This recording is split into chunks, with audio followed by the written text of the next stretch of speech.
घना जंगल, चारों तरफ ऊंचे ऊंचे पेड़ और उनके बीचों बीच एक छोटा सा कच्चा घर। घर की दीवारें मिट्टी की बनी थीं और ऊपर खपरेल की छत थी। घर के बाहर छोटा सा आंगन था जहां मिट्टी का चूल्हा बना रहता था। उसी घर में 2 बहनें रहती थीं। बड़ी बहन का नाम था गीता और छोटी बहन का नाम सीता। माता पिता कई साल पहले बीमारी में चल बसे थे। तब से यह घर और जीवन की सारी जिम्मेदारी गीता और सीता पर आ गई थी। बड़ी बहन गीता गंभीर स्वभाव की थी, काम में निपुण और समझदार, जबकि छोटी बहन सीता चंचल, मासूम और हंसमुख थी। उस शाम गीता काम से लौटी थी और सीता भी घर का काम लगभग समाप्त करके अपने दीदी की राह देख रही थी। गीता सिर पर लकड़ी का गट्ठर रखे आंगन में आई और बोली, देख सीता, आज का गट्ठर बड़ा भारी है। अब इसे कल सुबह गांव के बाजार ले जाकर बेचना पड़ेगा। आज की दाल तो तुझे ही बनानी पड़ेगी। दीदी, तुम हमेशा मुझे चूल्हे पर भेज देती हो, कभी तुम भी बनाओ ना। मैं भी लकड़ी उठाकर लाती हूँ तो तुम्हें भी कभी कभी चूल्हे पर बैठना चाहिए। अरे पगली, तू छोटी है, इसीलिए तुझे काम सीखना है। चूल्हा चौका, आटा पानी सब समझना होगा, वरना बाद में क्या करेगी। मैं तो चाहती हूँ कि तू सब जान ले। हाँ दीदी, मैं समझती हूँ, पर कभी कभी लगता है जैसे माँ हमारे साथ होती तो हमें यूं मेहनत न करनी पड़ती। कितना अच्छा होता, माँ हंसते हुए हमें रोटी परोसती और बाबा चौपाल से लौटकर हमारे लिए कुछ खाने के लिए मिठाई लाते। अरे तू फिर क्या वही बातें लेके बैठ गई? सीता, भगवान ने माँ बाबा को हमसे छीन लिया, लेकिन हिम्मत भी दी है। ये जंगल हमारा साथी है। देख, जब पेड़ों की पत्तियां सरसराती हैं तो मुझे लगता है जैसे बाबा की आवाज आ रही हो, और जब चूल्हे की आंच में धुआं उठता है तो ऐसा लगता है जैसे अम्मा पास बैठी हैं। हम अकेली नहीं हैं। दीदी, तुम हमेशा मुझे समझा देती हो। सच कहूँ, तुम्हारे साथ रहते हुए मुझे डर कभी नहीं लगता। चाहे घर कितना भी छोटा हो, लेकिन अगर तुम पास हो तो यह घर मुझे किसी राजमहल जैसा लगता है। दोनों बहनों ने उस दिन देर तक बातें की। चूल्हे पर दाल पक रही थी और घर के बाहर जंगल का सन्नाटा गहराता जा रहा था। लेकिन उस छोटे से घर में बहनों की हंसी और उनके विश्वास से एक अलग ही उजाला फैला हुआ था।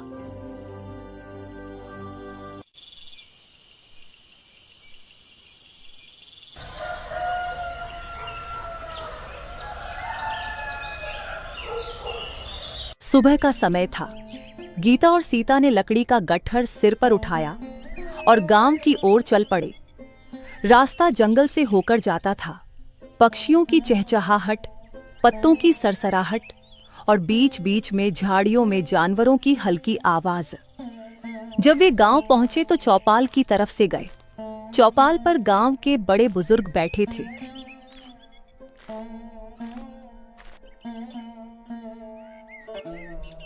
अरे गीता, सीता, आज फिर इतनी लकड़ियां लेके आ गए। ये भारी गट्ठर तुम दोनों अकेले कैसे ढो लेती हो? जंगल में डर नहीं लगता? बाबा, डर तो कभी कभी लगता है, पर हमें भरोसा है कि भगवान हमारे साथ है और जंगल हमारे लिए माता पिता जैसा है। वही हमें सहारा देते हैं। हाँ बाबा, हमें पेड़ों से फल मिलते हैं, नदी से पानी मिलता है, लकड़ी मिलती है। जो कुछ मिलता है हम उसी से संतोष कर लेते हैं। हमें डर नहीं लगता। अभी हम चलते हैं बाबा, हमें देर हो जाएगी। इन सब लकड़ियों को बाजार में बेच के भी आना होगा। चल सीता। ये बोल के दोनों लकड़ियों का गट्ठर लिए बाजार की तरफ निकल जाते हैं।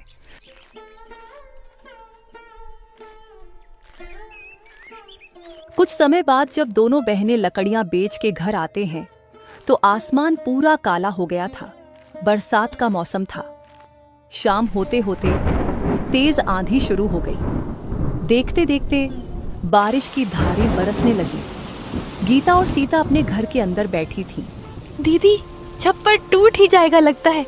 सुनो, बाहर तूफान में पेड़ों की हिलने की आवाज भी आ रही है। अब हम कहाँ रहेंगे? डर मत बहन, भगवान सब देख रहे हैं, और अगर घर टूट जाएगा तो हम फिर से बनाएंगे।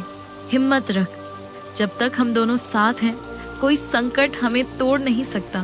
बारिश पूरी रात चलती रही। घर की दीवारें गीली हो गई लेकिन छप्पर को कुछ भी नहीं हुआ। बहनें रात की खाना खाकर कोने में एक दूसरे के पास बैठी रहीं। दीदी, मुझे डर लग रहा है। अगर दीवार भी भीग भीग के गिर गई तो हम कहाँ जाएंगे? डर मत सीता, याद रख, कठिनाइयां हमेशा नहीं रहती। यह रात भी बीत जाएगी, सुबह सूरज निकलेगा और हम फिर से अपने इस घर में माँ बाबा के यादों के साथ जीने लगेंगे। और तू देख, छप्पर भी नहीं टूटा, तूफान अब रुक गया है, बस थोड़ी सी बारिश हो रही है। गीता ने सीता को थोड़ी सी हिम्मत देके उसको चुप करा दिया था, लेकिन पूरी रात दोनों बहनों को अपने घर की चिंता सता रही थी।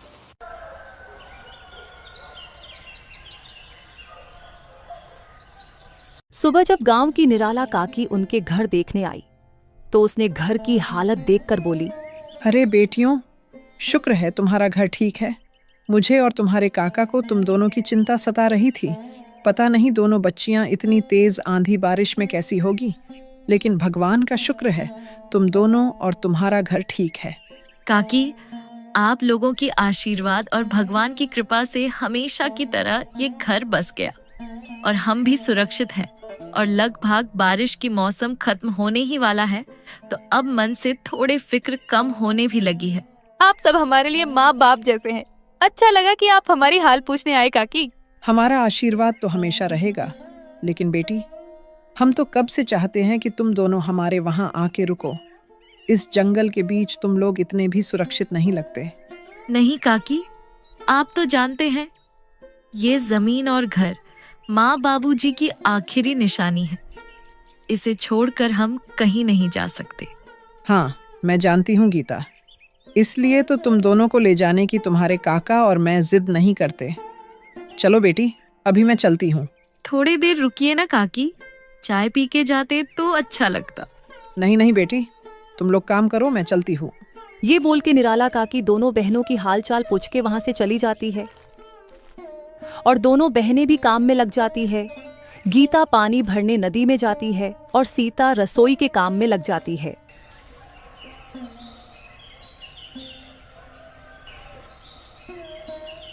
बरसात का मौसम थम चुका था, खेतों में हरियाली लौट रही थी।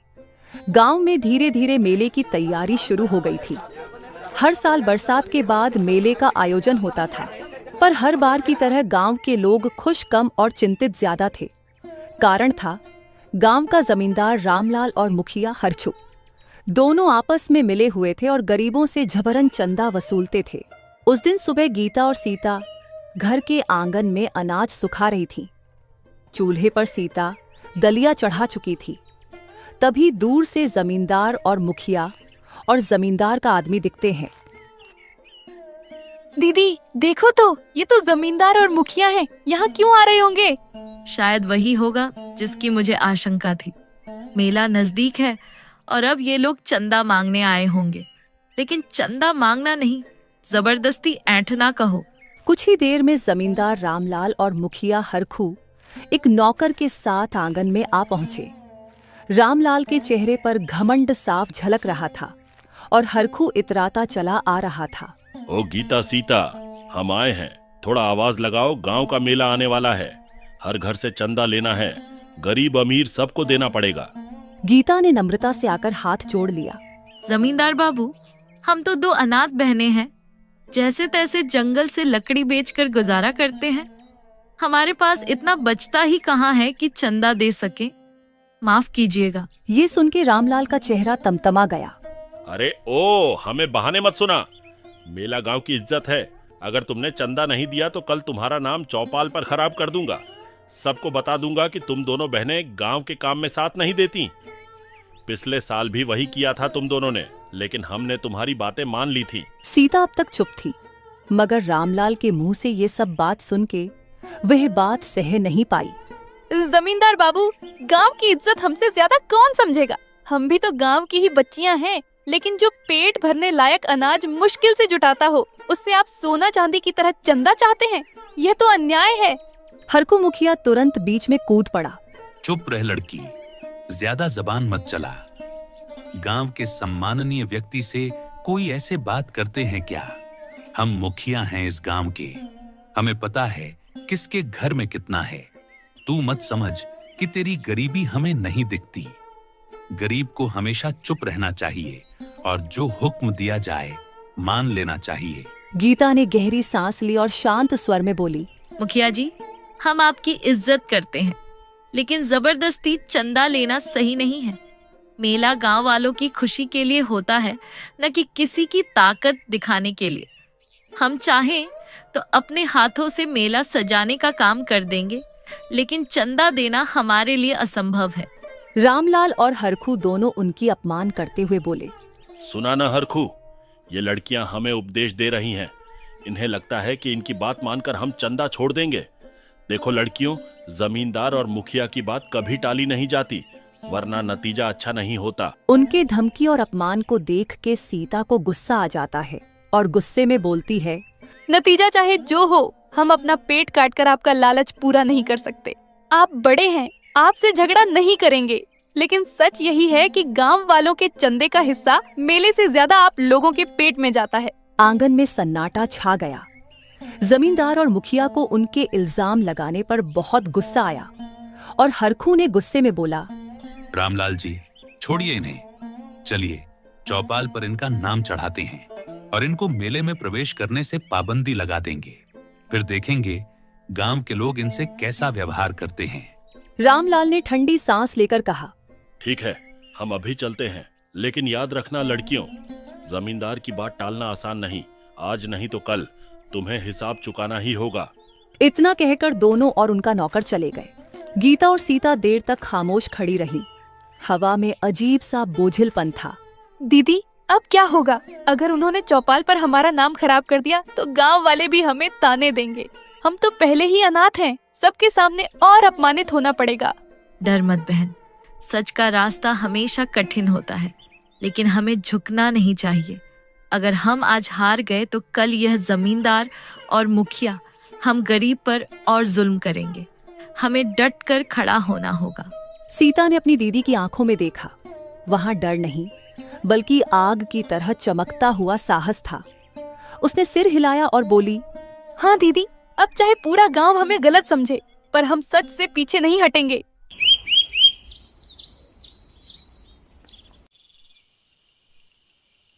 कुछ समय बाद अंधेरा होता है। उस शाम दोनों बहनों ने चूल्हे पर खिचड़ी पकाई, लेकिन उनके दिलों में सवाल गहरे उतरते जा रहे थे। क्या सचमुच अब पूरा गांव उनके खिलाफ हो जाएगा, या फिर गांव वाले उनकी सच्चाई को समझेंगे?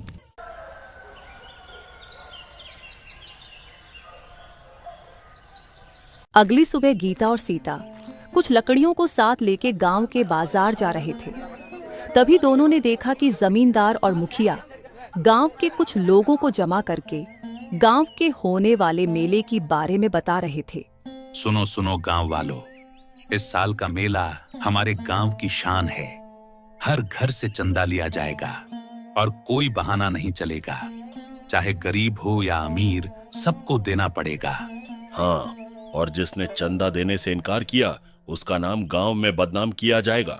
उसकी जमीन जायदाद पर भी बुरा असर पड़ेगा। याद रखो, मेरा हुक्म टल नहीं सकता।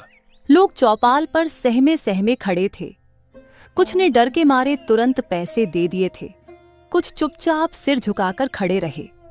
तभी मुखिया की नजर गीता और सीता पर पड़ी। अरे देखो तो, ये दोनों बहनें भी खड़ी हैं। इनका घर तो जंगल के किनारे है, खेती भी है, पर मेले में चंदा नहीं दे सकते। गांव से दूर हो ही, अब समाज से भी दूर हो जाओगी। दीदी, हमारे पास तो बस लकड़ी बेचकर जो मिलता है वही होता है। अब ये लोग चंदा मांग रहे हैं, हम कहाँ से देंगे? चुप रह सीता, सब सुन रहे हैं। पहले हम इनसे बात करते हैं। हमारी मजबूरी सबके सामने आएगी, तभी लोग हमारे साथ होंगे।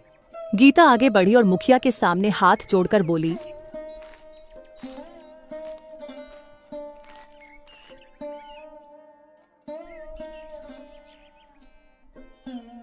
मुखिया जी, जमींदार बाबू, हम तो दो अनाथ बहनें हैं। जो मिलता है उसी से पेट पालते हैं। ये सब गांव वालों के साथ आप भी जानते हैं।